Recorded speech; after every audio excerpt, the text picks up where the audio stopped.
We gotta have the best quarterback room in the whole National Football League because I've never seen anyone or any team talk about a third string quarterback as highly regarded as our coaching staff and our fans. Welcome to Bart. Next stop, quarterback court.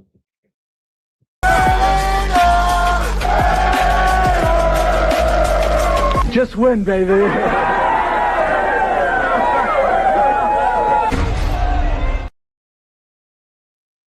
Just win, baby. What's good with it? What's good? Welcome to Bart, the Bay Area Raider Talking. It's your boy, Black the quarterback.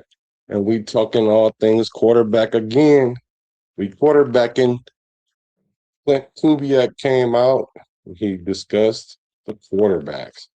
Hopefully, he brought a little bit of clarity to some of the fans out there that's wondering what are we doing with the QB1 position. So he kind of addressed it, and I think some people need to show a few of you guys how to read in between the lines because you guys are hanging on to every word. A lot of you guys, not everyone, hanging on to every word. What does that mean? Does that mean this? Does that mean that?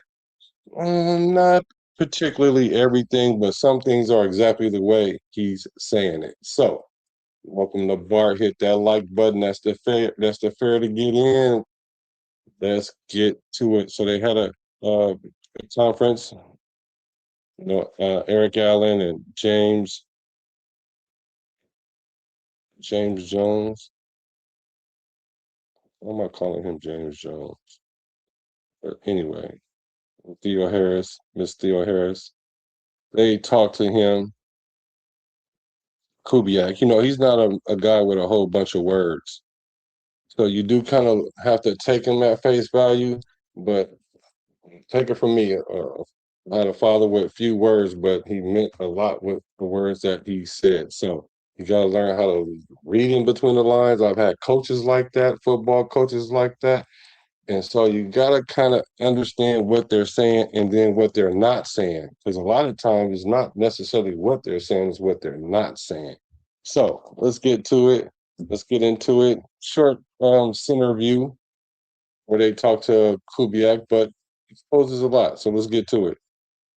We have Klint Kubiak, the head coach of the Las Vegas Raiders, in his first season as head coach here in Las Vegas. And Klint, the thing I love about you is you're all football, you're all business. You're like, I don't know about this WWE entrance that everybody else is doing. I'm just gonna sit in the chair. I imagine though the next 4 weeks after OTAs here, do you actually, take a minute? I bet that's hard for you. Do you even know how to not think about football for 1 second?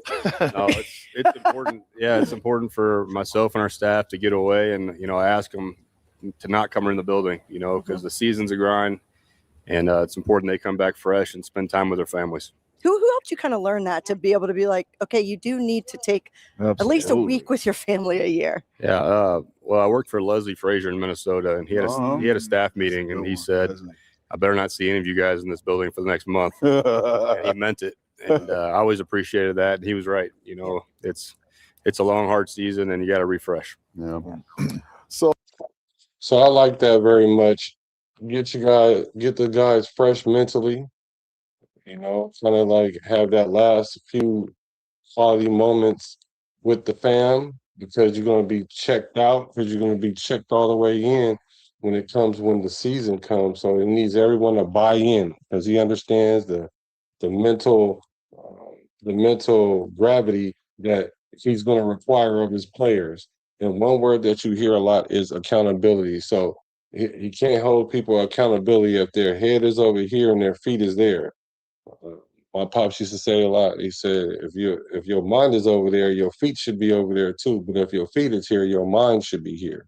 So that only makes sense. So you give these guys time to put their feet over there with their family so they can think about nothing but their family, spend some good quality time, but also don't get out of shape because those 40 days, you hate for that work that you did put in to regress because there's going to be people coming into camp ready to play, ready to earn the position, ready to take this team to another level. And I see that coming already. So shout out to Coach Kub for taking that from his prior experience. I like to see that he taking what's good, what works, and implemented it already. We asked a lot of our players, so now we're going to let them get their minds right, get their mentals right.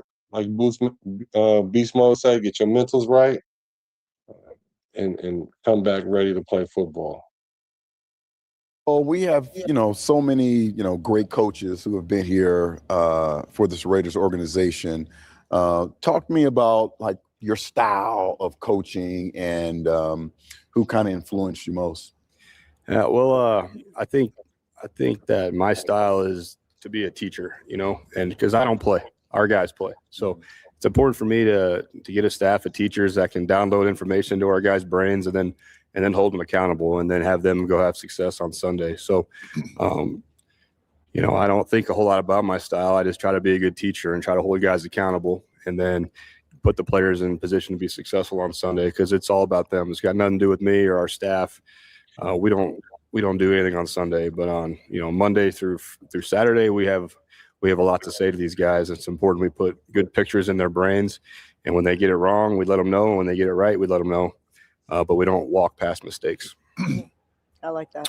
What made you not put take the decals off the helmets and just kind of put that into the players' minds that that's kind of earned? Because I know in the back of their mind they probably assuming, man, when we take the field, we're gonna have to have the shield on our helmet. But to embrace, and what you got going on here, what was the decision to go through that? We've put a lot into our meetings this offseason about, what it means to be a Raider and the Raiders that have come before us. We spent a lot of time, learning about the history of the franchise. And I think it's important that the players knew that between themselves and the coaching staff that we're all trying to earn our jobs. And it's just a little bit of a symbol to take that away for the offseason, give us something to work toward. Absolutely. It's just an extra emphasis on putting the work in and make sure we earn it and do it the right way. We just sat up here with Jason Horowitz.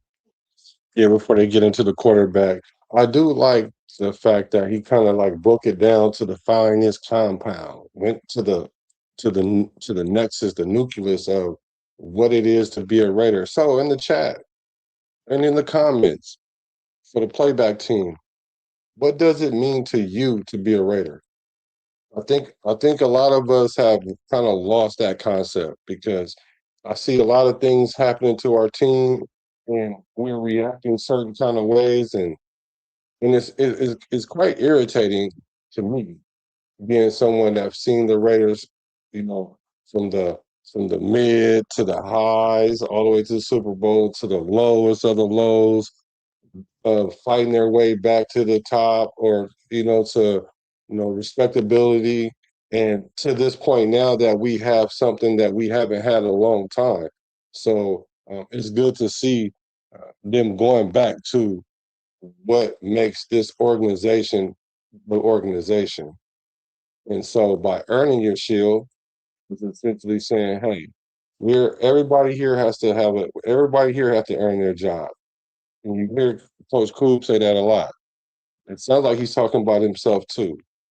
And that sounds nothing more than a commitment to excellence because everyone job is on the line. So I really like that. I like that approach. And if things go wrong, we'll know exactly where it's going wrong and we won't have to guess, or you won't have to have some kind of advanced analytical football mind to understand it. Similar to the situation last year, because people want to keep saying how bad Will Smith is, but they never knew how bad the play calling was. You didn't really look at the plays, and I was telling them all year long during the season, like, he's sabotaging the team with the play call. I mean, I could tell that by playing quarterback. I played in the area where I had to call my own plays, and I also played in the area where I had close call plays. So you could tell when the coach isn't dialing up plays and it's going to put you in the best position to succeed. And that's essentially what this team is doing. And this is what this coaching staff is doing. So let's get into the quarterback situation. They're coming in hot. So buckle up. And between the four of us up here, we've got about, I'm not kidding, we got about 230 years of NFL experience between us. None of us could figure out what we would do with the quarterback situation. And that's probably a good position to be in, right? It just seems like if Kirk goes out there, you're in a good position. If Fernando wins it, you're in a good position as well. That would be good news. How are you going to orchestrate the logistics of creating kind of that competition? And as Kirk said, may the best man win, and it starts in training camp. Yeah, I think we're giving guys a fair share of reps, and I would not count Aidan out. Aidan's had a phenomenal offseason. He's a professional. He's pushing Kirk. He's pushing Fernando. So I think John's, gave us a great group of three guys to work with. Jacob, our fourth guy, our young guy, is doing a great job. Yeah, let's not forget to throw him in there. Now, I know tomorrow when I wake up, there's going to be a group of fans that's going to say, see, AOC is in the race. AOC is in the race. Like, I'm trying to explain this the most respectful way I can, because people think I don't like AOC. It's not that I don't like AOC. It's not that I don't like him. I don't particularly like him if we're talking starter. The other day in the press conference, he was talking about he feels like he's a starter, which you should as a quarterback. You should have supreme confidence in yourself. There's also the reality of it all too. So the reality of it is, we know that this guy is not better than Kirk Cousins or even Fernando. We know that for the simple fact that, one, his injury history, his inability to play a full season. Like, you can't be better than a quarterback if this quarterback can play the whole season or majority of the whole season and you can't. So I don't care what you do in your 5 games or your 6 games. And if this guy can play 16, 15 games, there's no comparison. But what I will say, though, is our quarterback room is pretty good, because if we were to do like we have been doing all the previous years, like I kept telling people, oh, we're going to play all of our quarterbacks. We're going to play all of our quarterbacks because our O-line was deficient. Our play calling was ineffective. So you're going to get players hurt. So he said, don't count AOC out. We hear that every camp, y'all. Every camp we hear that about AOC. That's the one thing I do know about AOC, is he's a competent camp player. He's going to play competent in the camp. Now, last year he got hurt in the camp, so he didn't get to play until the last game of the season. So, I mean, that's nobody's fault but his own. I understand that he hasn't. A lot of people say he hasn't had a lot of chances to play, and I don't agree with that. If you're a player, it doesn't matter. It's the NFL way. A coach can lose their job. A coordinator can lose their job. You can have 8 different coordinators. That should not be your excuse why you can't succeed or hold a position or grab a position when you get the opportunity. Because a lot of times you only get one. AOC done got a few of them. You usually get only one, maybe even 2 if you're lucky. AOC have had several times where he's came in, started, had the chance to put his fingerprint on the team, and he got injured. So, but reading in between the lines, you don't want to try to single out a player. That's why he added the 4th quarterback at the end, because really we know that he's not in the competition, but he's going to make it sound like they're all one big group. We're going to talk about them all together as one. We're not going to individualize any of the players. We're not going to make this guy look like he's better than that guy, because we want everybody to have an equal opportunity coming in. A lot of people say AOC haven't had a good time, a good opportunity. There's no opportunity better than this one right here, y'all. We got a quarterback, a coordinator that's quarterback friendly. A lot of people saying this is the best system for him, which I don't believe, because you got to be somewhat mobile, and he can't he's not really mobile, and those off-schedule plays are not good for AOC, and we need to be able to do that if you can't get the ball out fast. If you can get the ball out fast 80% of the time, most of the quarterbacks in the NFL will be able to thrive in that offense. But it's the off-schedule plays that is really important when things don't go according to plan. That's what makes you a competent quarterback, not the ability to make a read in 3 seconds and throw it there. So, um, so I think that our quarterback room is pretty strong. I think it's pretty clear distinction between the levels of play.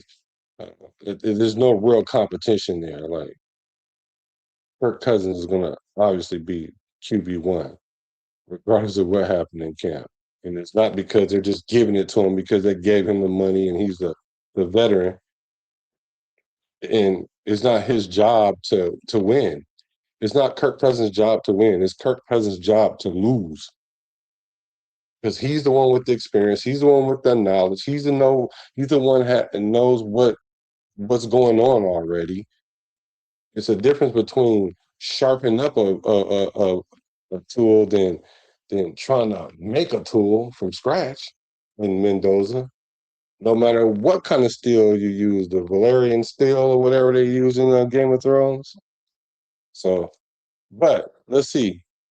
Like I said, I know a lot of people are going to crash out because he said that, but basically that's so that where there's no distinction in the quarterback room and they're all one group. And that's why he added Carter at the end there.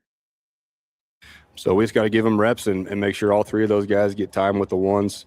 And, it'll reveal itself. But, I think if we went and played the game tomorrow, I would take any one of those three quarterbacks. I'm really excited about all three of them. Now tell the truth. Now put it in the chat with 10 being Jesus Christ and him telling the truth. How truthful is that statement?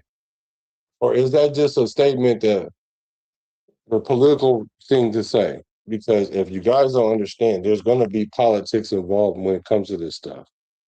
It might be a little politics or a lot of politics. Preferably it's a little politics, but from 1 to 10, with 1 being Satan and 10 being Jesus himself, how true you think that statement is? Let me see what you guys say. I would say that statement is like 60% true. Like I feel like he can go to war with AOC. Don't hear me twit it, because I'm not saying that he can't go to war without AOC, because he probably could. He probably could get the best out of AOC. But not if you have a Kirk Cousins and a Mendoza on the same squad.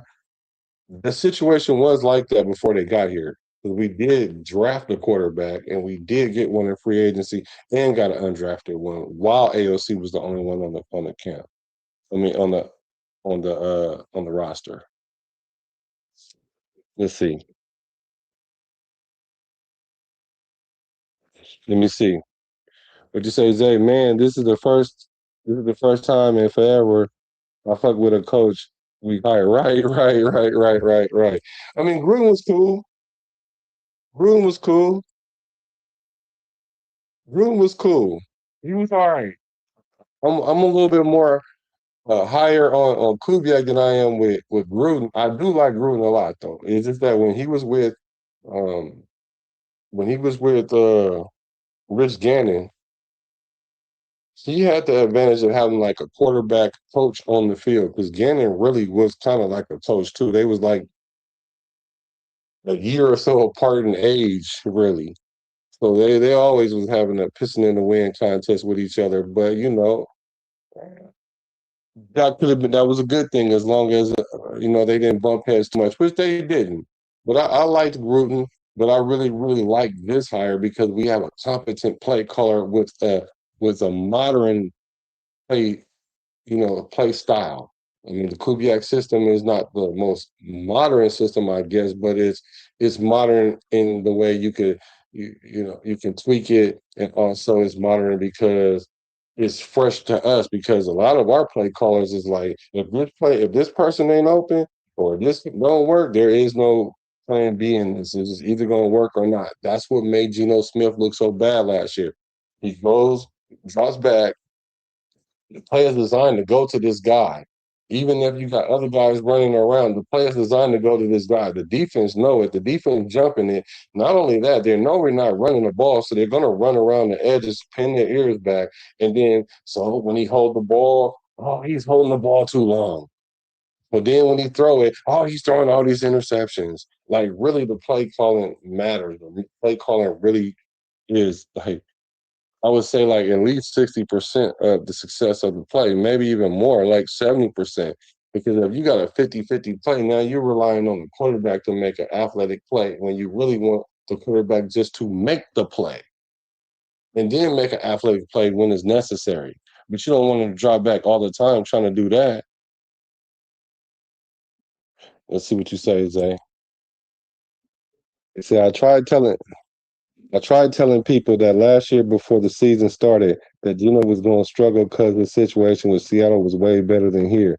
He got weapons in New York. He going to be better. Zay, thank you, bro. I'm telling people the same thing. Like, look at his stats, what his stats going to be this year. Geno Smith is a 50-50 quarterback, right? And I said that coming into last year. Geno Smith is a 50-50 quarterback. He's going to come in, give you 2 touchdowns and an interception, or he's going to give you 3 touchdowns, no interceptions. But the following week, he might give you 1 touchdown, 2 interceptions. Or he might come in and throw 3 touchdowns, 2 interceptions. He's going to come in, win 2 games, might lose 1, then win 1 game, then lose 2 games. 50-50 quarterback. All depending on your play calling. So what I do know is that Chip Kelly did not like Geno Smith. And what Chip Kelly thought he was going to do was sabotage the season, get him thrown off the team or benched.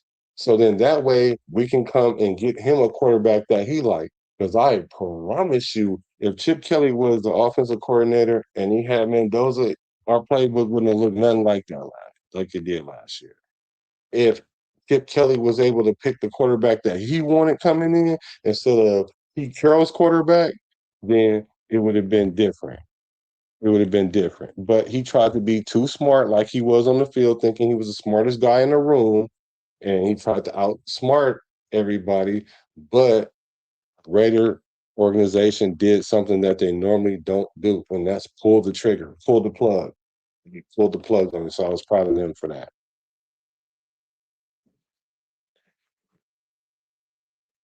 You see, Zay, thanks for hacking in, bro. Thanks. He said, that's just coach talk. I don't know why people take anything coaches or players say in the media for real. They're going to say positive things about everybody. Bro, thank you. Hold on, man. Let me give you the salute, man. Thank you. Understand, my content isn't for everybody. I understand that.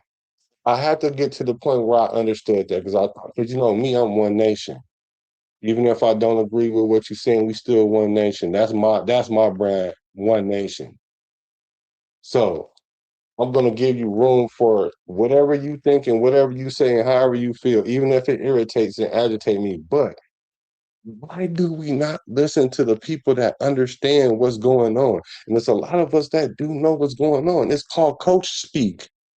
Coach is going to tell you all positive. So that way you don't have any reason to have any negative doubts about yourself or your position. So that way you can get the best out of that player. Coach Kub already said it. We're going to make sure everybody get reps with the ones. So then when you put AOC with reps with the one, see, he's on the depth chart. He's going to be better. He's higher than Mendoza. Mendoza's going to be 3. And see, like, you guys are looking into this way too deep and making it too complicated. It's OTAs. OTAs don't even matter like that as far as depth-wise. What does matter is what the depth chart start like when training camp, and that only matters 30%. Because that can change all through the camp, depending on how you play when it's on. Like, as fans, we should be already exhausted to the point where we're like, I just want to see the pass. Because if you ever played, you know that there are spring ball champions, people that play good in spring at the spring ball. running all over the field, knocking stuff down, intercepting it, juking with the running back when ain't nobody tackling you. The receiver catch the ball and keep running. All that stuff is cool until you start hitting for real. When you start hitting for real, that's some people chins in their hearts. When you have to make a business decision, and speaking of business decision, go and hit the like button and hit the you feel me right underneath the screen and hit the subscribe button for your boy one time for the one time. So Zay, thank you for letting me know you got it, bro. Thank you. Because I feel like I'm talking to myself, in echo chamber by myself when I say these things, and I'm only saying these things to help us with our PTSD, post-traumatic Super Bowl deficiency. I know that's what it is. I've diagnosed this. I've diagnosed this for the whole nation. I've seen it. I've diagnosed it. I'm here to help. Kumbaya. Kumbaya. I'm here to help. Let's get to it. Let's see what you said, bro. Gruden had the being a Raider thing down. Yes, for sure. Nutty Raider Nate, what's up, Raider? Opening day against New England, Geno shredded and disappeared in game 2. Well, he did. But a lot of that was because of the play calling. It was the play calling. He was always running for his life. And then they had blocking issues. You can just look at the lineups. They was having tight ends blocking D ends and not even in position. You won't see that this year. You will not see that this year. Justice for 12, what's good with you, Budrin? AOC played in 21 games in 3 complete seasons. To me, that's a career backup. I'm gonna leave that where it's at. I'm gonna leave that where it's at. Because that's factual. OTAs are a game of 10 soldiers for the coaches. Yeah. Good point, Webb. Good point, Webb. It is. It's for you to get in shape for camp. They don't even run. They don't even run. Uh, uh, uh, uh,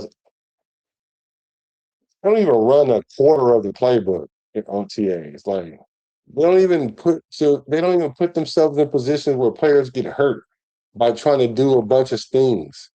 So that's why I don't understand why we're already saying, well, this person is going to be here and this person is going to be there and this person is going to be there. The only way you can know that is if this player is already incrementally better than this player. And this player is going to have a camp that's out of this world. He's going to have to make a maniacal jump. Just like the Kirk Cousins and Mendoza thing. You're trying to take a person who learning how to play quarterback the NFL way versus someone who's already been doing it. Remember, I was telling people playing football, playing quarterback under center for Mendoza is like he's going to have to learn how to do a dance like salsa. You have to learn the steps. Yeah, it's cool. You can look at the video on YouTube. You can watch other people do it. Even Kirk Cousins do it. You can do a little bit in OTAs to simulate snaps and all that other stuff. All that stuff is cool. That's learning how to do the dance.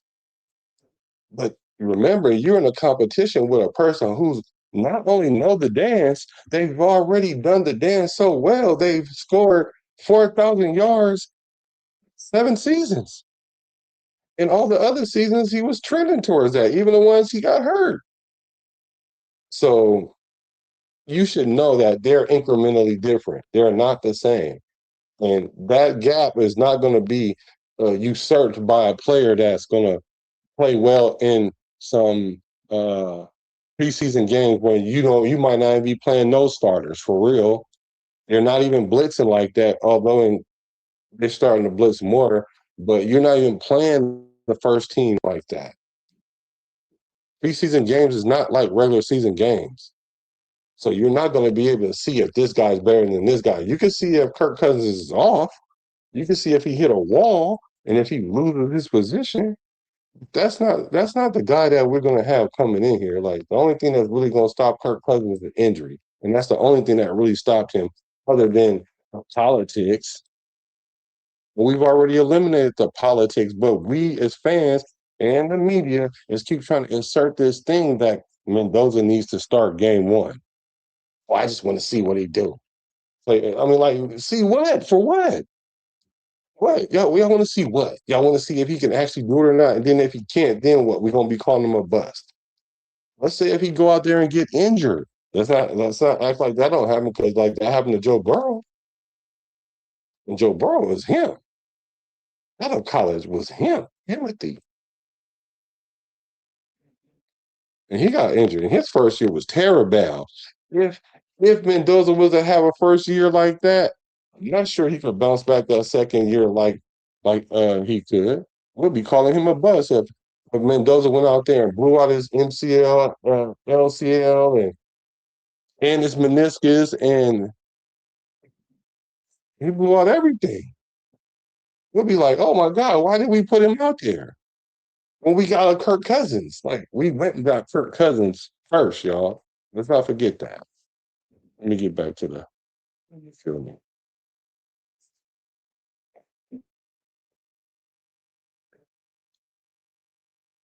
Oh yeah, for sure. Yeah, yes. The point being, game one showed that the capabilities was there. Yeah, yeah, the capabilities is there, and our team was not as bad as we're not a 3-win team, y'all. I've been saying this since last year. We weren't a 3-win team.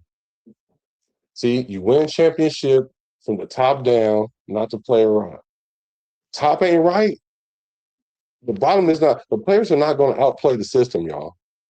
The players is not going to outplay the system. You can't outplay the system. And if the system is trash, then the best you can do is be mediocre. Mediocre. You can even overachieve a little bit, but then get to the playoffs, and then the real teams that's really like that are going to beat you.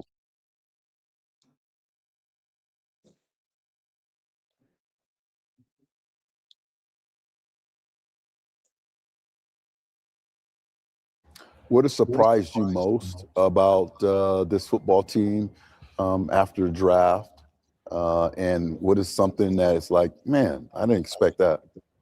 Well, I think the thing that stands out to me is that these guys are some really impressive veterans on the team.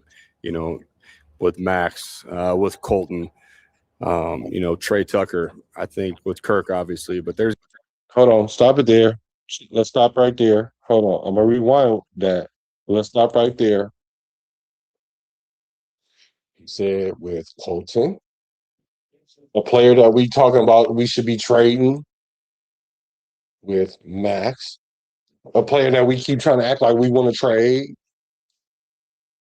Trey Tucker, which is an overachieving wide receiver right now. And of course, since y'all want to look at all the words, of course, Kirk, who y'all trying to sit down game one. So 3 out of the 4 leaders on our team, the nation is trying to not have them lead. And that's what's blowing my mind. Like, that's what blowing my mind. We know that Kirk Cousins is going to be a C on his jersey, but we don't support him. What we're doing is we're hoping he get hurt on the slick so we can see Fernando. We know Max Crosby is going to have a C on his jersey, but we still upset because he said "Flock Nation." We all in our feelings because he demanded a trade. Like, so what, man? Y'all,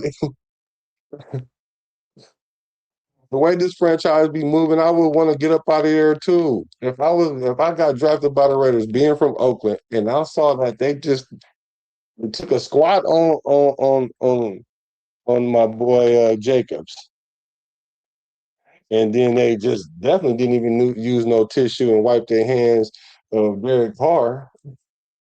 And the next person will obviously be Max Crosby. He looking at them like, wait a minute, I'm only 28. Let me not wait till I'm at the end of my career and let them do me. And what we doing? And if they like, well, I don't know. I don't know yet, Max. And he's like, well, look, if y'all don't know, I don't know. Let's see what it do. Can you put the feelers out there and see what we offering? I don't want to just go anywhere. I want to go somewhere and play meaningful games. What's wrong with that? Oh, he don't want to be. Oh, he don't want to be a Raider. It's crazy we can have that energy for players that's trying to take care of themselves and avoid the hit from the Raiders that we know that they do. But then when the Raiders do things like sit Derek Carr the way they did, whether you like Derek Carr or not, that is not how you were supposed to treat him at all. But we don't hold no funk against the Raiders behind that. We still talk crazy about Derek Carr.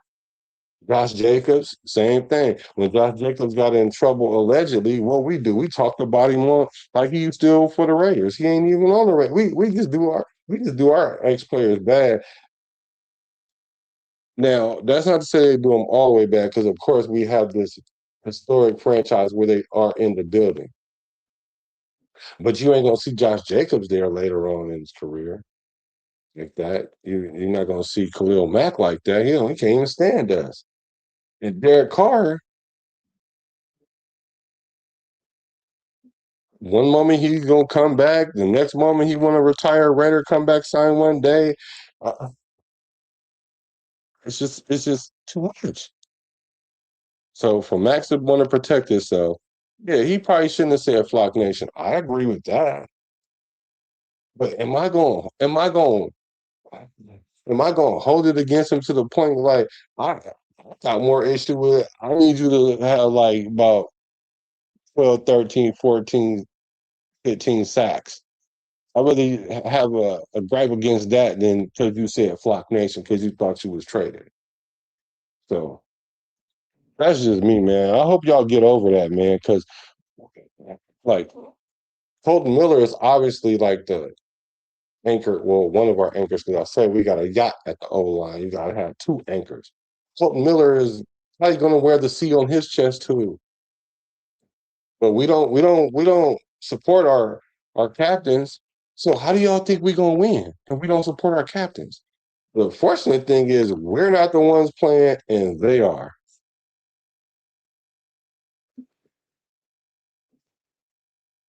Up for review. Good point. Kobe demanded a trade. LeBron and Shaq. Zay said a lot of Raider fans see it different, but they don't realize these players ain't fans. This their job. They be looking at it wrong. It's a business at the end of the day. And that's probably been requested a trade. And so it ain't even necessarily like he requested a trade. It's not like he went up there and was basically bullying them into trading them. I just think that he wanted to play meaningful games, and we were doing stupid stuff like getting McDaniels. And then he saw how the Raider fans was treating him. And granted, I'm not saying that he didn't help himself a lot, because he did hurt himself by jumping out there being the guy that he is. Like, okay, if AP ain't the coach, then I don't want to play. Yeah, that's doing too much. But you're trying to show that your love for him because of what happened to Bisaccia. So, like he said, he learned to be quiet, and then now that he being quiet, people starting to speak for him.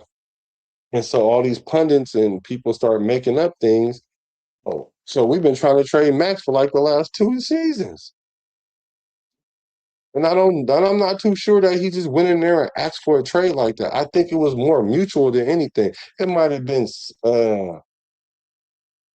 what, 55-45, 60-40 Max. But that's pretty mutual. This is a business, man. They don't call it show friends, they call it show business. And I'm glad you're saying that, Zay. You really made me. I'm happy that I did this live, because I have not been wanting to go live because we keep regurgitating the same thing over and over. QB1 should be this. Get rid of Max. What else? What's it? Oh, JPJ ain't gonna start. Like, we just saying anything, man. Shut up. Y'all just saying anything because y'all bored. How about we just make content like who's the best 10 Raider quarterbacks of all time? Let's start talking about just stuff like nostalgic stuff until the camp point. Because y'all just grasping that stuff, just saying stuff. I'm gonna hold y'all to this when the season starts, because I know what's gonna happen. When the season starts, when JPJ playing good, And y'all over here talking about he's injury prone concussions. Like, man, football is full of concussions. I probably had like 2 or 3 concussions in my whole career. Never like they just now started looking at concussions like that.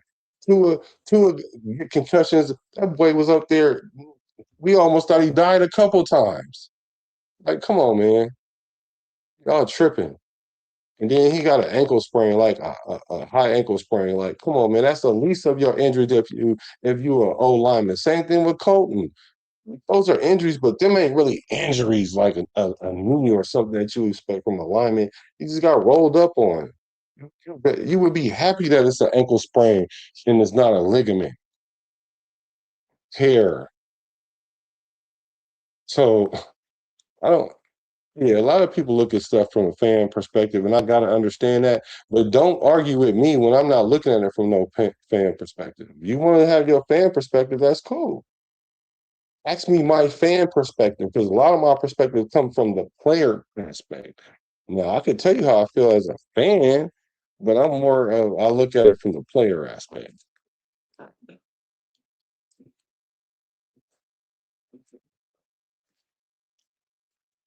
Let's see. Yep, once a Raider, always a Raider, right? Webb says, since the trade rejection thing never happened before, we should adopt the McDavis attitude, Mr. Davis attitude, and approach it with with an open mind. I agree. I totally agree.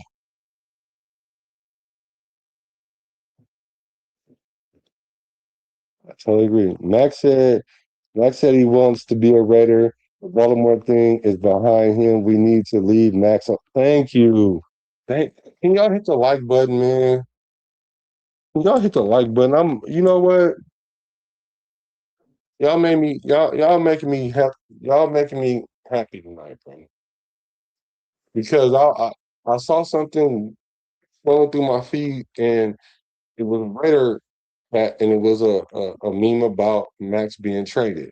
And I'm like, but then the comment I saw was like, this again? So I was like, yeah, man, y'all still talking about this? But as a content creator, I guess I have to keep talking about it. And I'm like, every time y'all say something weird, I'm gonna give it the pushback. I'm gonna push. I'm not the one I ain't scared of that. We can do this dance all year long. So, but I read a lot of people were on Max. So I was really happy about that. So I was like, okay, I'm gonna come on and talk, but I'm gonna talk about the quarterback. But I ended up talking about Max somehow. So thank you. This is for 12. Thank you, bro. Confirmation. Max saw it twice with the Raiders. He saw it happen with DC, and then it happened to him after DC. Yeah, and don't forget Josh Jacobs. Hawks got here. I'm curious how the Raiders feeling about Kubiak so far. Oh, let me tell you about how we love Kubiak so far. Kubiak is like a breath of fresh air for us that understand what a good coach actually looks like. A lot of people are scared. They got PTSD. And thank you for hacking in. Thanks for the question. Great question. A lot of our fans are PTSD, post traumatic Super Bowl deficiency. You wouldn't know nothing about that, being that y'all just won the Super Bowl, right? Um, so what happens is sometimes when something good actually happened, it's too good to be true, especially when you're used to thinking something's going to be good and then it turns out to be bad. And you don't use your discernment to tell which one it is. And you keep going into the situation, think every situation is good. And then once you get beat over the head so many times, even when you see something good, you kind of hesitant still. So that's what they are with with Klint Kubiak. We know that it's a good hire. It's the hire that we all wanted, but now that we have it, we scared. I'm not scared. Because everybody was talking about this 4 games and 3 games this year. And you notice that creep up a little bit. I know I had a little bit to do with that because I kept trying to tell you that don't even make sense. That don't even make sense that we're playing the last team in all the divisions and we have this new system and all this stuff that you guys are telling me that we're only gonna win 3 or 4 games when I know we wasn't even a 3 or 4 game, win team last year. So they're starting to get a little bit more confident. They was at the beginning of it. They were talking about Mendoza is not even really in any other draft. He wouldn't even be. So now they want him to start all of a sudden. So, bro, we're all over the place right now. It's kind of like a dog that got let outside and he just running outside and just running in circles and don't know where to go. That's kind of how it is. So once we win a few games, then everybody act like they thought and they seen this coming, and I'm gonna pull their card just a little bit. I ain't gonna pull it too hard, but pause. But I'm gonna let these fools know because a lot of y'all is playing both sides of the fence, and I don't like that. Just go in and say, jump out the window like y'all did for McDaniels. Like I don't know why y'all couldn't see that wasn't gonna work. I don't know why y'all didn't see that it wasn't gonna work. I tried to tell y'all about your boy last year.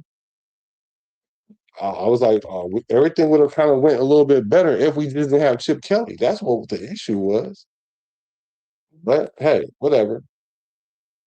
Now we got some competent coaching. We got structure. We got culture. And now everybody's scared. Well, I don't want to. I don't want to. I don't want to say we're gonna do this and don't do it. Man, y'all did it all them other years when we was weak, and now we got a competent top down. Now everybody nervous. So great question, man. Hope you subscribe.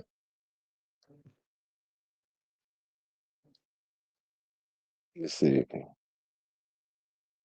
We have our own Kyle Shanahan, except brother don't choke in the Super Bowl. Yeah, I don't like Shanahan. He get his players hurt.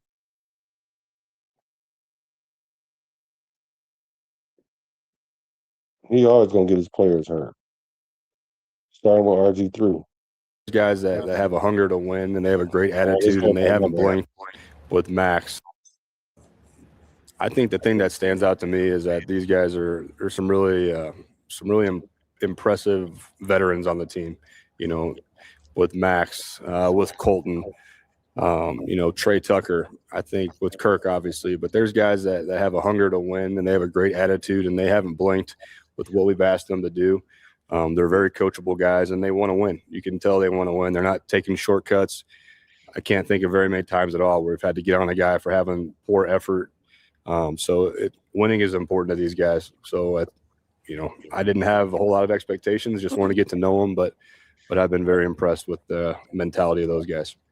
I was around Aaron when they drafted Jordan Love, and obviously we know what kind of career 12 had. But he said once they drafted Jordan Love, even though he was a late first-round pick, that this changes everything because he has to play.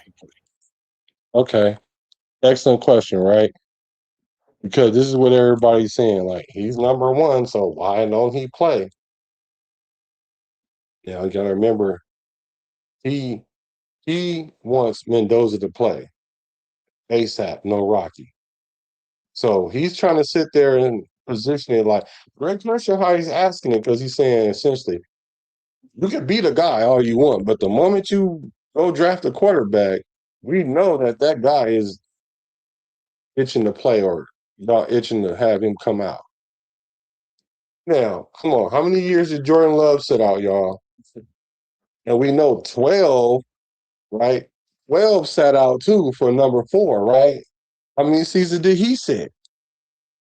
We talking about seasons. Our team, what we want to do is we want Kirk Cousins to go out there and play 6 games, or by week 3, or if we're not playing good by week 6, then put him in. Or like we ain't even talking about putting him in, let him sit a whole year. We already foreshadowing him to come in and play. Oh, we don't want him to play during the tough part of the schedule, week 4 through 7. So y'all really think Kirk Cousins came here to be a sacrificial lamb in order to be a stepping stool for Mendoza? But y'all not peeping that Kirk Cousins is trying to get him another contract, right? Because this is his last really go around getting the starting position in the NFL at 38. He's fully healthy or primarily healthy. He's like going to be 2 seasons removed from his major injury. He did come into play last year, considering how Atlanta was playing with his mind, playing them games. He still came in and won 4 or 5 games, more than the Raiders. So it's an interesting thing that how he asked this question. But he's trying to find out what is the metric that you're using for us to determine, or for you to determine, if Mendoza is better than Kirk Cousins in camp and in preseason. And here's the answer, y'all. You know what I'm saying? Just as an organization, you got to put him out there to play. No, you What's don't. kind of a timetable, or what kind of boxes does Mendoza have to check for you to say, okay, the young fella's ready to go? He's checking the boxes that we needed him to check to put him out there in the game. Yeah. Well, I think that we're going to find out about that in the preseason when we go play games. You're going to see how he reacts in a game-like environment. And when we go practice against the Texans, we'll get a good feel for it, going against a different opponent than the Raiders. Yeah. How he's handling the huddle, how he's handling the line of scrimmage. I think seeing the live in-game or practice versus another opponent will be a big first step. I know. So tell me, guys, what you guys heard in that answer right there. What was the answer right there that Coach Koob said? Ice Cool. What was the answer right there? It sounded like basically what he was saying was, well, we'll see in preseason when things are live, and we'll see how they play. Now, I know if you're trying to see all three quarterbacks and see who's going to play the best, right? 3 preseason games is essentially each one of them start a preseason game, and you have one game to determine or not. And I'm pretty sure that what's going to happen is we're not going to sit there and play musical quarterback all preseason. I'm pretty sure that. I think at least the last game we're going to know who our starting quarterback is. Well, at least everybody should know, because I already know. You don't know. You're not in the room. I do know. Like, some things you just know. Like, you just take a real good educated guess with as much information that you could use. Like, some things you can't tell, some things you can tell. I know a rookie not about to come in and take a seasoned veteran's job that's playing at a high level, a mid to high level. Y'all want to say, well, Derek Carr took that Schaub job. Well, first of all, Kirk Kubiak is, uh, Mendoza. What's Kirk Cousins? Cousin Kirk ain't Matt Schaub. First of all, Matt Schaub was hurt in that preseason year. So really, Derek Carr got the job by default. And after that, I think Schaub only started like 3 more games and 7 to 8 more seasons after that. So he was done. Like done. So not the same. So you can't tell.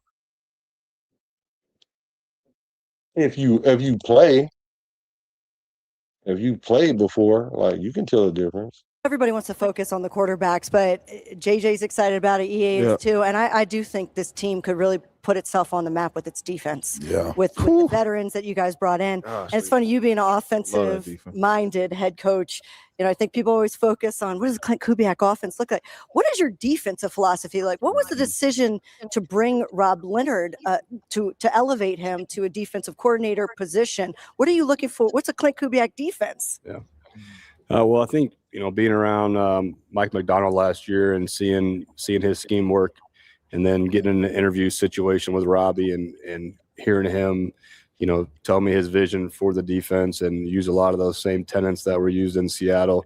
That was really helpful. But he had a command over direction that he was going, that I could see, like, this guy is someone that knows what he wants. He knows exactly how he's going to practice it and how he's going to install it and how he's going to delegate to the coaches. So I just saw a coach with a vision that knew where he wanted to go and implement a style of defense of, that we want to stop the run, that we want to limit explosive passes, and we want to take the ball away. That's what we want. Stop the run. That's important. That's number one. You got to stop the run. Stop explosive plays, right? And take the ball away. sticks and pigs, scoops and scores. That's what the nation said. They heard it. They heard it this time, y'all. They said we need an opportunistic defense that take the ball away, and that's what we went out and that's what we drafted.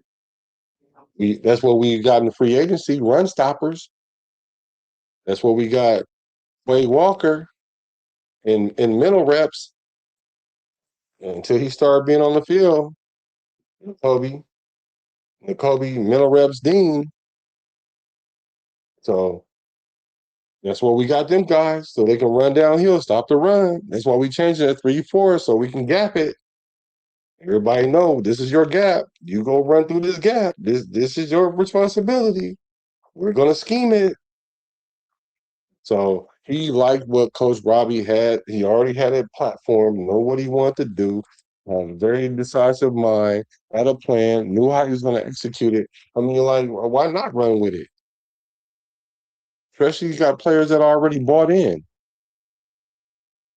So I'm really excited about our defense. I know our defense is probably going to be the weaker link of the two, but that's not saying a whole lot, being that you got Coach Koob being like a mad scientist over there. And I'm telling you this, and this goes to the question that my boy just asked: how do we feel about the O line? Go to it because I think this O line is better than any O line Coach Koob had to start with. Because a lot of the O lines that he started with individually, them players were mid to not so mid. We got 3 linemen. We have 3 out of 5 linemen that we know. 2 of them for sure is in the top 12, top 15. Colton Miller's top 15 left tackle. I think the number is 12, but let's just say 15. Tyler Lindenbaum, top 1 or 2, 3 centers. JPJ, although everybody want to sit there and make all these mystical assertions about him, we know that he's a competent lineman. So he's not lower tier, he's mid to high. So we already have a better head start at the O-line position than normal. Let me get this question right here. Let me see. It says, let's see here. It says, how is the offensive line looking? Hawks were terrified what Kubiak would take the offensive line coordinator with him. Right. But he decided to stay with the Hawks. Yeah, that was good. That was cool for y'all, because if y'all wouldn't, y'all would have fell right off the map with that, right? And at least we were able to pick somebody in Denison that we knew somebody that was competent. So he had an ace in the hole too as well. But I'm happy you guys were able to keep your O-line coach, because that's important. I think our O-line is going to be dope. For sure, we're going to be able to do some things. Kirk Cousins is going to be able to stay upright.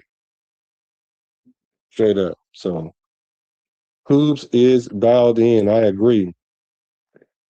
Justice for 12 say, we have a competent offensive-minded coach. I think Kubiak will make the adjustments needed over the course of the season and get the O-line right. Yeah, for sure.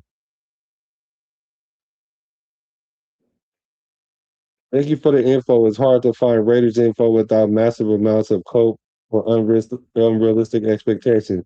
As a new person coming into this, what is your expectations for this season? Great question. This is my expectation for the season. My expectation for the season is that we've already kind of, so my expectation is create culture, win games. And what I mean by win games, I mean like win twice as many games as we won last year. We won 3 last year. We need to win 6. And then the other games is we need to be competitive. And what I mean by competitive is like, oh, we could have, if we just didn't do this or give up this big play, or if this player wasn't necessarily in the game, or this player had a bad game, or if you pinpoint what the situation is and say, oh, we were deficient there, then we need to go draft that, or we need to go pick that, and then we can upgrade, and we can clearly see what that is, then to me, that's a successful season. The record is not as important to me, except for the floor. Our floor should be 6. So we check that box and I'm cool. If we don't check that box, then I'm like, okay, cool. We really need a lot of work to do. So we need to get rid of a few things. We need to make a few tweaks. So the year after that, we got to go from 3 wins to 5 wins, which is still an improvement. But then I'm thinking, man, we got to go from 5 to like 10, from 5 to 9 to 5 to 10. So that's my expectations for us.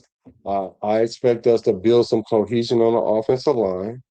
I mean, we've already kind of done some of those things. Like we've already addressed the depth, because one of the things that everybody was talking about coming into this year was we need to fix the O-line. And I was like, bro, we only like 1 or 2 players away from our O-line being really like that. Like if our guys play together. Miller didn't play all season because we essentially was losing, so it didn't make no sense to put him out there and risk a real injury other than an ankle injury. JPJ was just running around like his hair was on fire because he pissed because the coach don't kept messing with him. So he's just out there trying to play as hard as he can to prove his worth. So what, he get a concussion, man? Hey, what, a concussion? And he messed up his ankle. Same thing with Colton, right? Then we needed to address the center position, because the center is like, if you can pump the center, the whole line is a pump. So we felt that we need to put JPJ there because we didn't have nobody else to put there, but we went and spent the bag on Tyler. So that solidified some things. Then when we go get Trey Zoom, everybody lose their lunch because like, oh my God, why did we get him? And then all of a sudden we in love with him because he played all the positions and he really looked like he could legit be like a starter as soon as somebody VIP or VOP. I'm telling y'all right now, if any of these players out there, I don't think he's going to start, but if any of these players let him get in the game, he ain't coming out. He ain't coming out. So this camp is going to be really, really good when it comes to the line, because we're going to have players that can start and we're going to have depth. But you need that depth at the O-line, because it's rare that the O-line finishes the same way that it starts. I'm talking about roster-wise.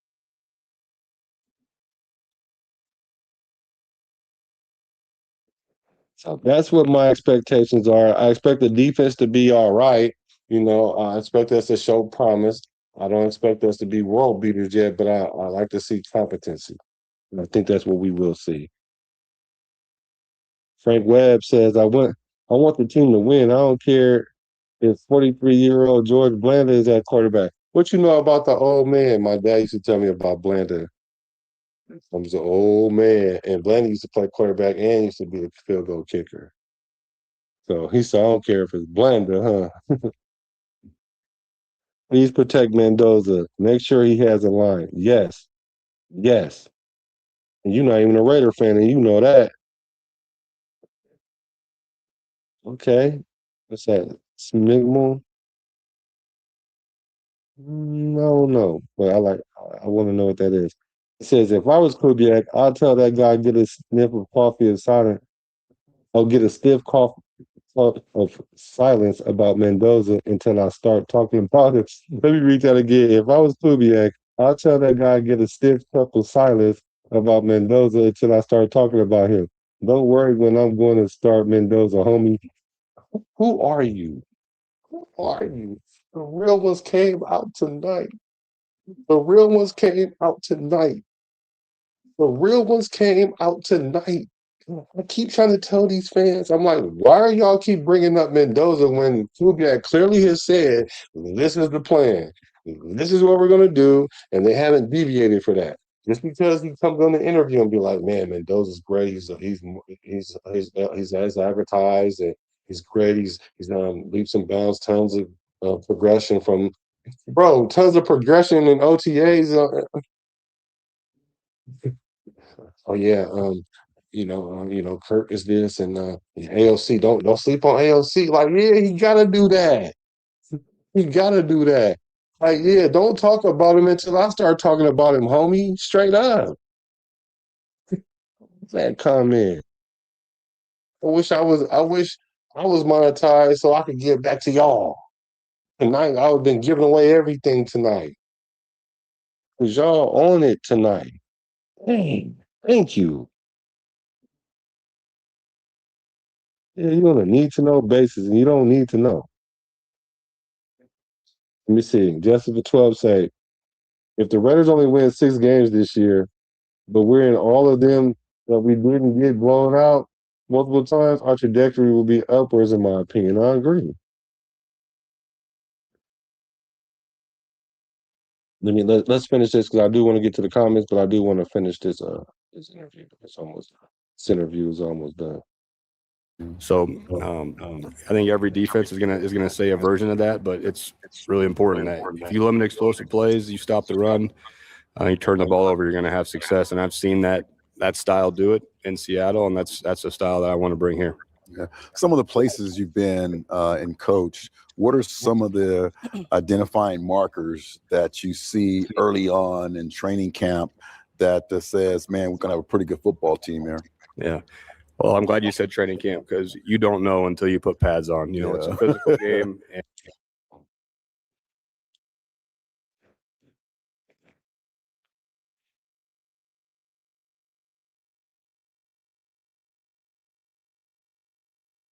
You really don't know until you put the pads on.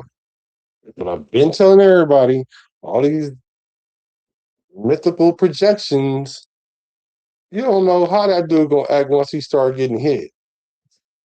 You don't know what's gonna happen. Like I said, there's a lot of players that play well that when they got the shorts on and helmet, but when they have to make that real business decision, I'm talking about making over and over and over again. Yeah, some people that used to be in the front gonna slide to the back like that Homer Simpson meme, like you just gonna slide back into the grass because you're just gonna fall off the radar. So thank you, coach. And I hope everybody else understands and stop making all these assertions until they start hitting. And this time of year, we can't put pads on. We have helmets. There's so many rules. There's so many plays we're not practicing, styles of plays because of, not wanting to get guys injured or put guys in a rough spot. So we'll know in training camp. We'll know what kind of team we're going to be. And when do you know? I don't think you know till you really start playing games. But as a coach, you can feel how disciplined you are. You can feel if you're making plays in practice against sound defensive looks. So it's more of a feeling. I wish I could give you more than that, but it's a feeling. And then I think really when we go to Houston, we go practice against an elite defense there with D'Amico. We're going to have a really good feel for where we're headed. Yeah. As a wide out, I still feel like I got a down left in me. I'm always going to tell you that. Saying that every time you're up here. Just in case, get my jog on every morning. But talk to us a little bit about the receiver position. They're young. Is it anybody that's kind of like, man, that stood out to you that's kind of, having a good OTA that you like, hey, man, he could be, a big part of our offense? All right, everybody, pay attention. This is are we worried about our wide receiver room question? Great question. Yeah, well, I knew Trey was a good player, but he's done a heck of a job in the offseason. He can just run all day. Jalen Naylor coming from Minnesota has been excellent. I know Brock is not a receiver, but Brock has been he's a tight end, but he does. Hold on. Wait a minute. Hold on. Wait a minute. I don't know how many times I tried to tell y'all that the tight end is not a wide receiver. I don't know how much. Brock is our wide receiver one. And I was kind of confused at first because I was like, okay, well, he's not a wide receiver. Now, for those who are saying that he playing the role as if he was the wide receiver one, I could get that, but he still's not wide receiver one, though. although he's playing that role, right? And that's not even good to have your tight end to play wide receiver one. That's not good. That's how you get your wide receiver. That's how you get him hurt, your tight end hurt. Really running them all over the field like he was the wide receiver one. Now, I'm finally glad that somebody, a coach that y'all trust Coop. I trust him too. He clearly just said he's not a wide receiver. Tight ends are not wide receivers. And I'm going to tell you a little insight. I'm going to give y'all a little insight. Our tight ends are going to have to block this year. Our wide receivers are going to have to block this year. Why do you think they're so muscular this year? How about the Gruden? The other Gruden, young Gruden, Jay Gruden, right? Getting our guys into shape because they're going to have to block this year. Our tight ends, both of them, are going to have to block this year. Something that we're not used to Brock doing, because they're really linemen that could catch. So we're going to be blocking a lot this year. So thank you, Coach Cube, for clearing that up. And all these people gonna keep trying to call him a wide receiver, and tight ends are not wide receivers, man. Thank you. People think I know everything. No, I just kind of know what I know. A little bit of both. He's been that you like, hey man, he could be, a big part of our offense. Yeah, well, I knew Trey was a good player, but he's done a heck of a job in the offseason. He can just run all day. Jalen Naylor coming from Minnesota has been excellent. I know Brock is not a receiver, but Brock has been he's a tight end, but he does a little bit of both. He's been excellent. And just like the other players, though, you don't really know until you start getting pads on. So I like where we're headed. Some of the young guys, that we drafted, Malik Benson has done a phenomenal job coming in. We have some undrafted guys that have got a lot more reps than normally would for maybe a veteran taking a day here or there. So we got a long way to go. We'll see what happens here come training camp. Coach Kubiak, we appreciate you being here with us. Thanks for taking a little bit of time. I know you like getting back to football. Yeah. I know this is not your favorite spot, so thanks for talking a little football with us. Thank you guys. Appreciate it. Can't wait for. I like the fact that Coop don't like the media, or he not one of them guys that need to be all in front of the camera. All in front of all in the videos, right? So I do like that. He did say Malik Benson. We've been trying to make an assessment of Malik, right? I'm not too sure about him. I won't know until they put the pads on. But just from what I've seen from him, like he might be a good pickup in. I think we got him in the 6th round or something like that. And I think a lot of people are overhyping him, and I don't want to say that because when you're a 6th rounder and you're in the conversation, it's kind of say that you're overhyped because it's kind of like you really putting your mark on things. Do I think he's going to make the 53? If I had to guess, I'm going to say yeah, because, I'll just have to – just looking at his skill set, I think he can be groomed into a real solid number 2 wide receiver. But I did see some things where a lot of his catches were closer to the line of scrimmage than further away. Which we plan on using him because of the speed that he has. He has some deceptive speed. He has some real good game speed, it looks like. But 4 of his 5 touchdowns were 40 yards or more. So he does have that skill set as well. So he's kind of unique. So that's somebody that I'm going to be watching for once they put the pads on because that'll tell a lot, especially with receivers. Because with receivers, if you go out there and you show out when it's live, that means you're reading the defense. That means you're catching the ball. That means you're making plays, and it's going to always stand out. So I'm looking forward to him playing and seeing what he got going on. Let's look at the comments here. Let's go to the comments. Justice for 12 says, on paper, it looks good. Unfortunately, I'm not sold on our defense yet. I think our offense will be okay. And that's fair. that's fair about the defense. It usually takes a year or two to get a defense going. And I hate to say this, and I hate to project this, knock on wood if you with me. If Nakobe Dean goes down, that's going to hurt. That's going to hinder our offense. Our defense, because our defense is predicated on our linebackers being able to stop the run and put pressure on the quarterback. And if we're playing musical chairs at that linebacking position, then that's going to make for a long year and make the defense look subpar. Because then you're going to expect the D line to do what the linebacker should be doing. And the D line can't do what the linebacker should be doing. So then consequently, that means the safety's got to do it. And that's how you end up with two safeties with over 100 yards in tackles. And that's not usually good. We got both your safeties with more than 100 yards, 100 tackles. Not 100 yards of tackle, but 100 tackles. Roy says, sorry for all the questions. No, you fine, brother. I appreciate it. But what is the feeling about the GM Spytech? I can't read him because last year was strange as a Hawks guy. I couldn't understand it. So the thing about Spytech is a lot of people are high on Spytech, but they didn't really know how good he was. They didn't know how well he drafted or how he maneuvered. We were hoping the best for him. Even if you were to look at our draft coming into this season before the draft, there was some skepticism and because we did draft a couple of old linemen and neither one of them played really that much. One more Grant more than the other. And plus Pete Carroll was of the school of thought that he didn't want to play his young players till later in the season, which makes sense because you don't want to put them in early, they get injured or they get overwhelmed and then they never recover and then the veterans get hurt and then now you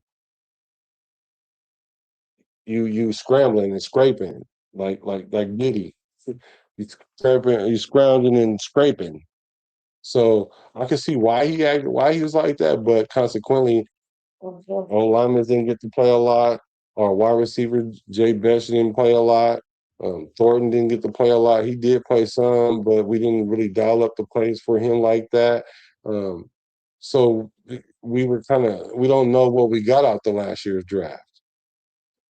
Even coming into this year's draft, a lot of people was losing their lunch over the Trey Stoops thing and the Trey Zoom thing. Like day two, everybody was upset about that. When I will say everybody, I'm gonna say 68.2%, which is the majority on the bell curve. We didn't understand what we were doing, but I understood. Like as soon as we got the first safety, I was like, well, we need another one too. We do need an old lineman, and we got an old lineman high in the draft because that was a need that we needed. So I knew what we were doing. And then once we saw the complete picture, it kind of makes sense. You don't always have to translate, but it's got to make sense at least. And hopefully it will translate this year. And then that will give us even more confidence in Spytech. And that kind of put him at the top of GMs if we were able to turn this team around with two drafts. Because of one of my biggest gripes of us having Gruden, which was, I would say, the last time we had a competent coach, is we drafted terrible. Like we like to try to blame Derek Carr, which he was a silver lining for us, a silver and black lining for us. But I don't understand why people are so hypercritical of Derek Carr when he was keeping this franchise treading water. But we just could not draft at all. We couldn't draft good to help him. And then you want to get mad because we pay him and we're like, he takes all the money. Like, no, we were supposed to have some drafted players that were actually playing and we don't have to pay them till later when we don't have to pay Derek Carr that much money because he's not going to ask for that much money later in his career. Maybe he will come off some of the money because part of the reason why he probably took the money is because he saw the writing on the wall too.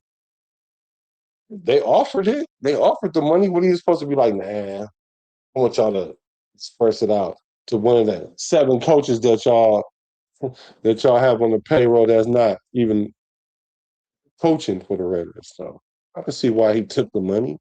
I take the bag too. It's a business first. Okay, Webb say last year's staff destroyed any pre-existing leadership on that O-line. I saw Blanda, including his last game, Jim Otto too.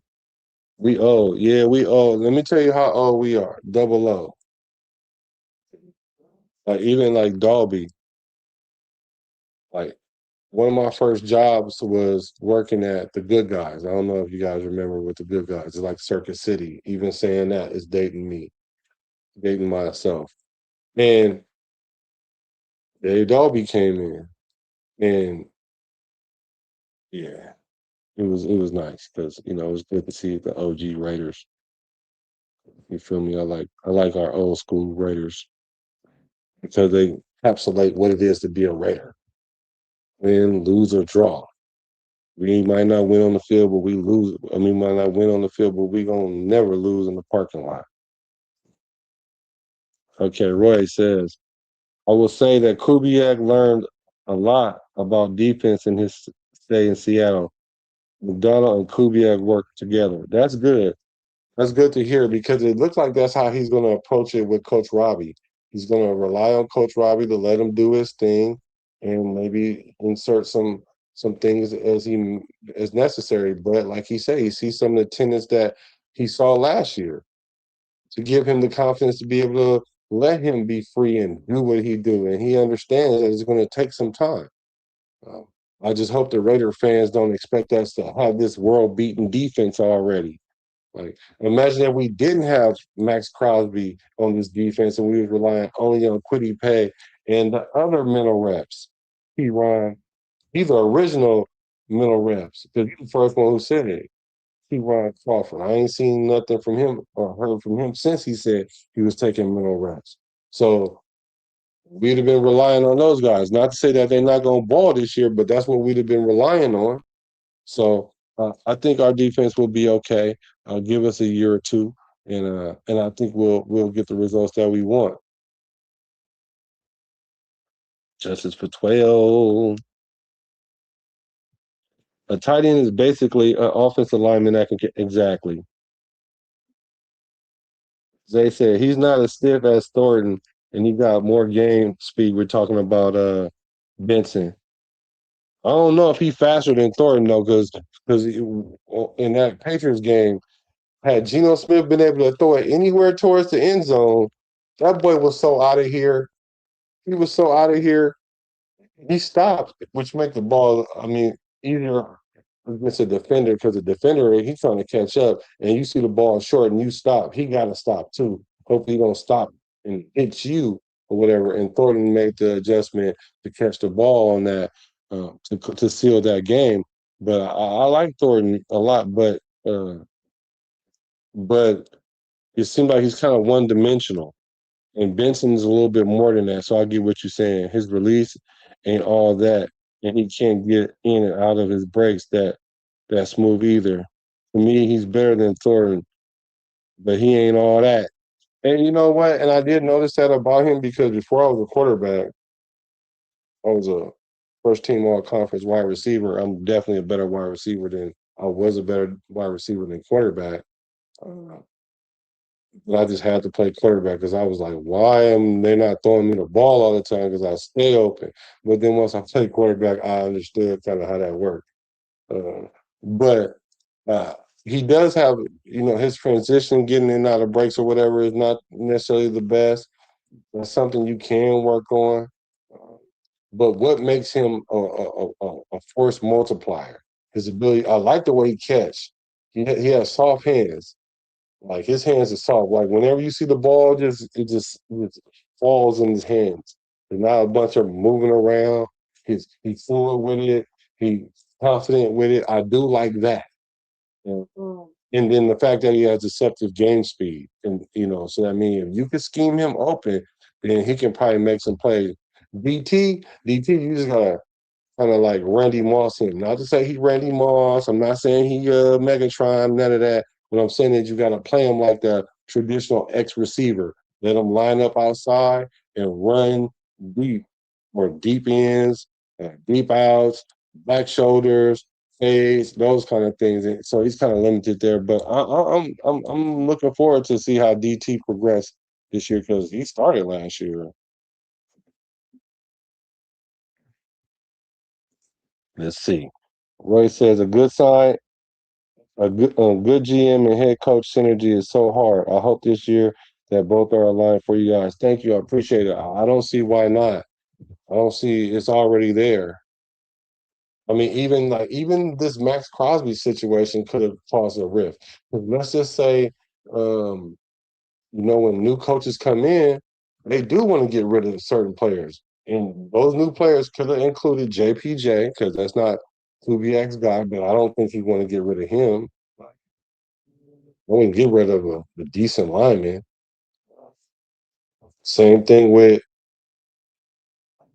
same thing with um, who else? Who else did that's not there? That's not. Oh yeah, it could be like Max Crosby because he could be like he had locker room issues or cancer or he want to be traded or whatever it is. So we want to get rid of him, similar to Khalil Mack when Gruden did that because Gruden came in and cleaned up shot, got rid of a lot of good of our good players. Crabtree, because he pretty much gutted our team, but he wanted to put his players in. So it could be an issue. That could have caused caused an issue with that whole thing. But I think we're playing with house money. Matter of fact, I'd like to think that the football guys blessed us for once that we're able to revamp our defense and then get our best player back on top of it. So that usually don't happen. So I think we're looking a gift horse in the mouth with that one. So I think we should be really excited about that. So I'm happy about it. I like our GM. I like our head coach. Like I said, we win championships from the top down, not the player up. So it looks good for Mark Davis. Then got out his own way. Finally, thank you, Mark Davis. He's doing so much. He's selling the team a little bit at a time, but that's another conversation for another day. But he got out of his own way. He letting Spy Tech, the Spy Hunter, do his thing. Just closing along, making moves. He even got us a draft pick for Geno Smith. Can y'all believe that? So and he got McCoy. So they're doing good up there. TB12. I had some questions about him because some of his decision making was but what I do like about the Raiders though is it's okay to make a mistake. Just don't try to double down, triple down on the mistake. Like make an adjustment. Like that's what we did. We got rid of AP because I'm sorry, I like AP too, but he just was not head coach material. He couldn't even call. He didn't know when to call timeouts. He didn't know when to go for it on fourth down. Like those are basic things that you can learn in Madden. Not to say, not to disparage him like that, but he just wasn't prepared yet. So we pivoted off that. We even pivoted off the Pete Carroll thing. We could have gave him another year with another coordinator. We pivoted off that, but that's because we went after um, Kubiak. So I like what we're doing in the front office. I do. Yep, you got wheels, no doubt. So yeah, I like that press conference. It might have cleared some things up. Unfortunately, I know what's going to happen is tomorrow when I wake up, there's going to be some thumbnails with AOC on it talking about don't sleep on AOC. If I didn't know no better, I would think that he's just trying to like make him sound good so that way when we get ready to trade him, instead of getting a fourth round, we can get a third round, or instead of getting a fifth round, we can get a fourth round. But I think the projected is like AOC is a sixth rounder. So maybe we can get a fifth round. So I don't know. Here's a couple things I was thinking about this whole week one starter thing since we talking all things quarterback. This is not a quarterback battle. I don't think that Kirk Cousins would sign up to do the same thing that happened to him last year. You bring me in, I'm the projected starter. I get that he didn't say he was a projected starter, but he really did. Kubiak did say it because we're going to sit Mendoza down, right? So that's pretty much saying he's a projected starter. The best player going to win is an easy thing to say because we already know the best player is Kirk Cousins, barring injury. So it's not a QB battle. He wouldn't come back into this situation where, oh, I thought I was going to be the starter. Now I'm on the bench. Now I'm starting to get hurt. Then I got to come in. And it's the same thing with Atlanta. That's why he didn't play well in Atlanta as well with Atlanta, is because when you start playing with the mental of the quarterback, that's why it's imperative that you you you you get behind the quarterback. That's why we were topsy-turvy last year, because we didn't like Geno Smith, not really giving the blame where it was. Not to say he didn't deserve no blame, but we really should have been looking at the play caller and the O-line coach before we started flaming Geno. Because once he flicked us off, I was like, I get it. I understand why he flicked us off. I get it, because everybody want to blame him when y'all not really knowing that I'm not in the media exposing this guy for doing that. The time told, and Geno Smith got a new leash in life, and he'll play better this year. Watch. He'll play much better this year. He's still a 50-50 quarterback, but he's going to play better this year. He's going to have more than 3 games with the Jets. I bet you. So the reason why I don't think Mendoza is going to start, because he doesn't know the offense yet. We haven't even put half the playbook out there yet. So he doesn't know the offense, don't know where people need to line up at, like he was when he was in college, when he was doing the pro day. So consequently he's lacking the confidence. Not to say he's not a confident guy, but if you don't know the salsa steps yet, or if you haven't competed with somebody that's a salsa champion or a salsa playoff contender in Kirk Cousins, when the pressure starts coming, you're not going to be able to execute higher than this guy. That pressure is normal to him. It's pressure to you, but it's normal to him, and he knows that you're not prepared for that. He knows that defensive coordinators, they fool rookie quarterbacks all the time because they haven't seen all the coverages. Kirk Cousins pretty much seen all the coverages. So it's essentially like Mendoza's learning how to dance, and he ain't got no partner yet. So he's not going up against a vet. He still need to understand how important those first 2 steps is coming from under center. So people that. People were he's a Heisman Trophy winner, and if you guys think that him going under center is a big issue, then you don't know what you're talking about. No, you don't know what you're talking about, because you never probably played the position before. Those first 2 steps, you gotta get out. You gotta get up out of there. That's what I call it. You gotta get up out of there, because that lineman gotta set his anchors so he don't get blown off the ball, and you need to get up out of there so that way you can either get to the running back or show that you're getting back to the running back, so you can turn yourself back around so you can actually read the defense. The play only going to last like 3 to 5 seconds, and 2 of them you're not even looking at the defense. So that takes a level of cognitive skill as it is, especially when you're used to getting the ball in the shotgun and you're seeing the defense already when they're moving and shifting and all that. From under center, when you take the ball and you turn around, from the moment that you first saw it, which is really a glance, because you're not reading it, because you really want the ball and you want to really make sure you get the ball to the running back or show that you're giving it to him. And then to the moment you look up, there's so many things that's been changed now.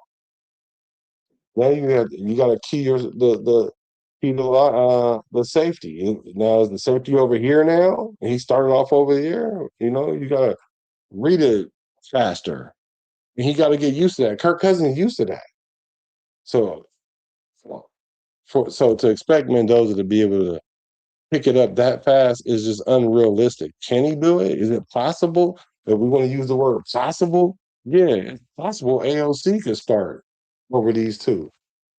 But it's highly improbable. So be careful when people use that possible word. Yeah, it's possible. It's possible I can go out there and throw for 60 yards and beat the Chiefs. and like anyway, let me stop. So let's stop sabotaging Kirk Cousins, y'all.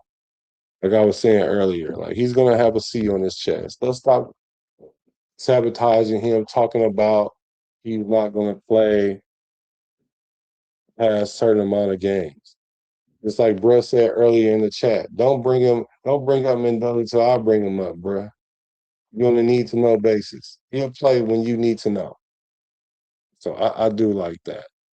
I do like that comment. And we want to kind of avoid that bus label with Mendoza. Why would you want to set him up not knowing our O line, not understanding who yet when we don't have to? We're just gonna create a bus. If we put Mendoza out there, let's say I've heard, well, if the tie goes to the runner, like no, the runner is the veteran, not the new guy. That's how like people like to just put stuff however they want to fanatically. If it's a tie, you put in the veteran, man. That just means that the rookie is really, really trending. But he might go out there and still get injured. We don't know if he can play 17 games. We know that Kirk Cousins can play 17 games. He's done it multiple times. So let's stop sabotaging Kirk Cousins, man. Let's start supporting Kirk Cousins, cousin Kirk. No, I'm not tired of the questions, bro. He said, "What do you think the midseason use of dead?" What it say? But what does the midseason use deadline look like to you? Oh, okay. A lot of teams are looking for the Raiders. So, so like to trade as far as trade, look, we're not trading Max Crosby, man. Max already had the near death experience. He realized that he almost found out that the grass is not greener on the other side. The thing is, they kicked him off the lawn, which was cool, right? They did him a favor. And I just think he kind of knows now, like, I'm a Raider, forget it. Let me not even just play with it no more. I'm a Raider. His money is guaranteed this year and this coming season and the year after that. So he ain't gonna be asking for no more money, guaranteed money for 2 more seasons. The one coming up and the one after that. By that time, we'll know who we are as a team. We'll know if Max deserves the money. He'll be 2 years removed from his injury. So even if he come back this year and people are like, well, it'll take him a year to get back into shape, then he'll have that prove it year to to prove that he needs more guaranteed money. And by that time, we'll know how much money he deserves at that point. Or if we need to use some of that money to get a linebacker or get a corner or get whatever we need, D tackle or get another edge rusher or because Kuntz don't get 10 sacks this year. He need to go from 4.5 to 10 because he had 2 prove-it deals, both with 4 sacks. We need you to get 8 sacks in 1 year at least, bro. The whole reason why they even bought into you because you got them 6 sacks or however many sacks at the end of the season when AP was here. Before they knew how to block you, now they know how to block you. So as far as the mid-season point, I think as far as the trade deadline, I'm not really tripping on that. Maybe we can pick up a player or something. I ain't tripping on that. As far as the record, I think if we're anywhere near 500, we got to keep rolling with Kirk Cousins. Like, don't put him in because they think that we can win a couple more games with him. Like, if we 500, like if we at week 8 or week 9 and we play 8 games and we're 4-4, we're doing better than we did last year. So that's what I mean by let's not look at the record so much. Let's look at how we're playing, and then at the end of the season, we can kind of determine where we are and play Mendoza. Just get him some game time, some real game time, depending on where Kirk Cousins is. Because if we at week 14 and we 8-6, Kirk Cousins just need to get hot because 10 you get in. He used to get you in until they put that one game in. But 10 games going from 3 wins to 10 that means Kirk Cousins is pushing the issue because now we got to figure out what we're going to do with him. So I appreciate your questions, bro. I really like it. Especially now the NFL, because they disguising coverages. Now not only just pre-snap, but post-snap. They doing it. Yep. Seattle coach be doing that. QBs don't know what to do. Right. Yeah. That's facts. What does the best case scenario versus the worst case scenario look like for the Raiders? Best case scenario is we go to the playoffs. That's the best case scenario. Worst case scenario, we win 3 games again. Worst case scenario, we win 3 games again. Worst case scenario, we stick Mendoza in there and we wet the bed. And worst case scenario is AOC starting. And I think I better leave it at that. Hey, make sure you hit the like button. Make sure you hit the subscribe button. Because when I get to talk about AOC, they not so happy. And I appreciate y'all pulling up. I'm gonna ring it up. From the Bay to LA to Las Vegas. Let me see. You got a question. I also like Kirk Cousins' analysis of the Seahawks. He's a very smart guy. Yeah, hopefully he wins us some. I'm a Raider, from the Bay to LA to Las Vegas. Recipes to Al Davis.